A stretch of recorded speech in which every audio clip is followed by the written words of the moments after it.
Hi everyone and welcome back to the Big Pods. If you haven't already, don't forget to subscribe to our channel. You join me today for our top 10 sets of 2021. Now, it seemed like a logical thing to do at the end of the year to sum up the year of sets which we actually like the most. It's been a difficult year to decide because we've done a lot of building this year and a lot of that has been older sets, so not from 2021. So trying to work out which were our 2021 favourites was a lot harder. I've got my favourites and I've got Ian's favourites. We'll go through each number for both of us and you can see where we've differed in opinion, and I have to assure you it's completely different. So we'll start off with number 10, our top 10 set of 2021. For me, it was 40516, the Everyone is Awesome set. I'm a massive fan of rainbows, therefore I had to make the list. It's just a massive rainbow. I also think it's a good set for the message it's sending, that everyone is awesome, and including everyone in the LEGO community in one build. Ian, on the other hand, has gone for 76178, the Daily Bugle. Now, we haven't built this yet, so I didn't feel like I could include it in my top 10. I had a couple of non-built ones in my shortlist, but I just didn't feel like I had enough feel for them to include them. Whereas Ian thinks this is a pretty epic set, and I have to agree, it does look amazing.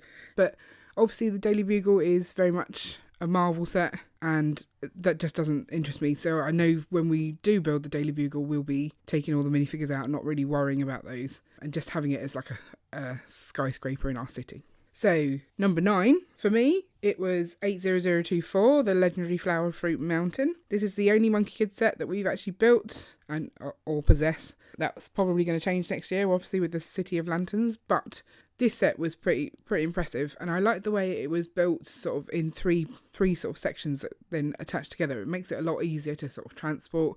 That's the kind of stuff I look for from LEGO, is ease of moving about and stability and things.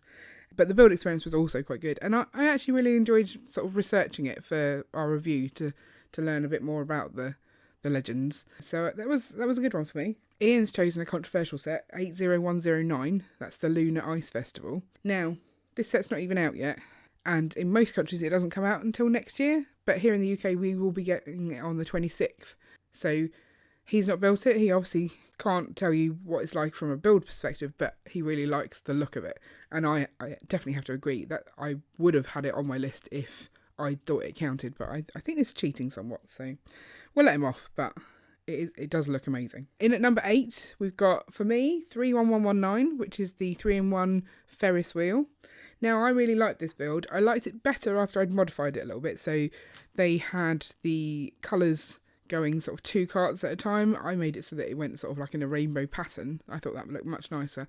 And I gave the sun in the middle different eyes, which definitely made it less creepy looking. I think it's a little bit weird as it is. So far, I've done the Ferris wheel build and the bumper cars. I'm going to switch it up to the swing ride at some point soon and then stick a review out, I think, for this set. But so far, I'm liking it. Ian, on the other hand, has gone for 71741, which is the Ninjago City Gardens. For me, I felt like this was a hard set to build. We've built all of the Ninjago City sets in the last month or so, and it was definitely not my favourite. So for me, that took it off my list.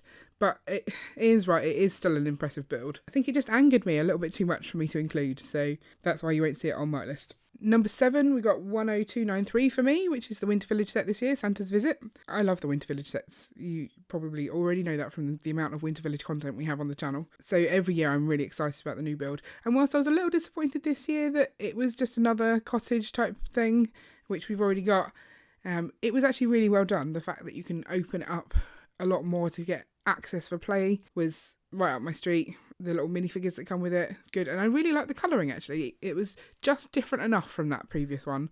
And the roof gradient sort of matched in better with like the gingerbread house and the elf clubhouse.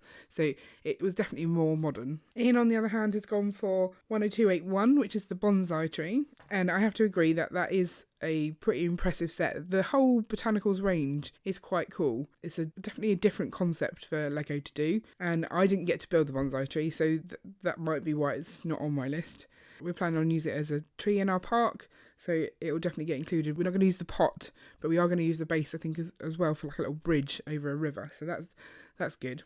I know a lot of people are either excited by the frogs or hate the frogs, so it's one to divide an audience, I think. But it made it into Ian's top 10. Okay, at number 6 for me, there was 40478, which is the Disney castle, the small one.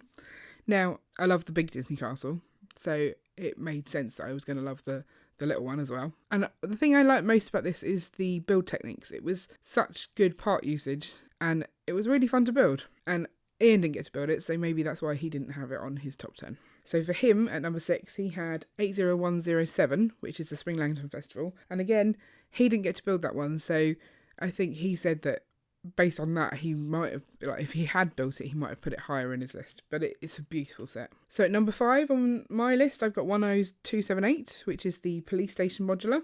Now, I love modulars, so it had to feature in my top 10. This is not my favourite modular by any stretch, though. It's got a purple building, which you'd think would make me like it more, but it's much smaller than I would hope for a purple building. Kind of want a whole purple modular.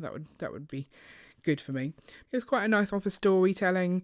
There's just a couple of design issues in it that bother me a little bit. So if you want to check out my review for that, I'll link that up. Ian, on the other hand, went with 31120, which is the medieval castle. And again, this is one that I haven't built, but it does look cool. We haven't broken this one down either to do the alternate builds, so I don't know 100% whether those builds are good or not. But as a castle, it's pretty playable. It's got some good features, the drawbridge that goes up, and there's a lot of stuff inside that makes it into like quite a good city walls. So in at number 4 for me, I've got 21325, which is the Medieval Blacksmith. I thought that was a really lovely set. Really enjoyed building that. Haven't done a review on it yet. It's still sat in our studio waiting for a review, which is a shame because it is a lovely set. So I will at some point get around to telling you exactly why it's a lovely set. But I mean, you just have to look at it. Ian, on the other hand, went with 80024, the Legendary Flower Fruit Mountain. So he was a lot higher up with that one than I was. I think maybe he appreciates mountains more and the landscape more. I'm pretty sure it wasn't about the minifigures for him. It was all about the sort of the look of the set, and it is grand. So we're going to be getting that into our city soon at the end of our mountain, having like a waterfall flowing down, which would be good. In at number 3 for me, I had 43197, Elsa's Ice Castle. I guess it's just called the Ice Castle, isn't it? Such an impressive build. I think I probably might have rated this higher if I hadn't built it sort of on a live stream in a hurry to try and get a review out. And that's something that I try not to do. I kind of want to enjoy my Lego, but this one I was super excited for, and it seemed like a good opportunity to get a review out early onto YouTube. So I did rush it, and I think that was a bit of a mistake, but every time I see it in our city, it makes me smile. So it had to be high up in my list. Ian, on the other hand, again, I think he's gone for a cheating one here, and that's 910001, which is the Castle in the Forest, which is the Bricklink Designer Programme set. So I'm not classing this as a 2021 Lego set. I think it's a bit cheeky. Also, if you haven't checked out my review for that, I'm a little disappointed in like the quality of the build. So it looks amazing, but the actual stability issues surrounding it just put me off a little bit. So it didn't make it into mine for various reasons. Number 2 for me, I've got 80107. Which is the Spring Lantern Festival. And again, I'm surprised for me that this wasn't higher. I thought this was going to be my number 1 set, and I was really struggling to pick my number 1 set. So this is right up there, really, for me. It's a beautiful build, and I love the way it looks. I really enjoyed making this one. So maybe at some point I'll break it down and let Ian have a go. I don't know. For him, he went with 21325, so the Medieval Blacksmith. And again, I think he liked this slightly more than I did because it's the Medieval Blacksmith. I think he's more into sort of the castle range, whereas I like buildings, so that's why it's high for me, but it's not the kind of building I like the most. So that's the top 9 for each of us. What's the top 1 for both of us? So I will tell you mine first. Now mine's an interesting one, and I went with the set that I feel like I've got the most out of this year, the one that's brought me the most pleasure and the most fun. And that is set 43186, which is the Salamander build, Bruni the Salamander. If you've been around our channel for a while, you will know why this is my favourite build this year. And I was actually surprised that it was a build from this year, but I remember I did get it for my birthday, didn't I? So it's just brought us so much fun. It's become a channel mascot. It's featured in so many of our videos. I'll link up our Bruni playlist now because we've had a lot of fun. Well, I say I've had a lot of fun making all these videos with Bruni, and he means a lot to me. So I think he had to be our number 1 set, or my number 1 set for the year. Ian, on the other hand, went with 43197, so Elsa's Ice Castle. he was just amazed by how it looks and the building techniques and how beautiful it is. So I was surprised that was his top set, but not surprised as well because it is an amazing set. I didn't think he would pick that one. I don't know. He always surprises me with that kind of stuff. And it looks so beautiful in our city. So I would definitely recommend that one. So Ian added on a couple of extra categories. He gave me his top gift with purchase this year, which I guessed was going to be the sailboat. And I was right.